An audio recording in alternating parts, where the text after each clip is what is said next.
Hey, what's up guys? In today's video, I'm going to show you how to create a seller account in your Eldorado GG. First of all, launch your browser and type in Eldorado GG. Then you will see this Eldorado GG. You're going to have to simply click onto the link. If you would like to create a seller account, first of all, get logged into your regular or normal account. Once done, you will see a page like this. Here, select your initial or your profile. Here, if you scroll below, you will see Become a Seller button. Go ahead and tap onto it. It says start making money on Eldorado. It starts with verification. So select start verification, and these are all the things that Eldorado expects from sellers. So make sure that you fill out all these criteria, then select continue to verification. Now in your select type if it's individual or company, enter your first name, middle name if you have any, and last name.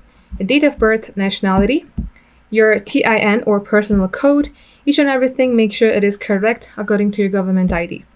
Once done, select continue with Eldorado, and all you have to do is follow the on-screen prompt, then you will be able to create a seller account. Thanks for watching.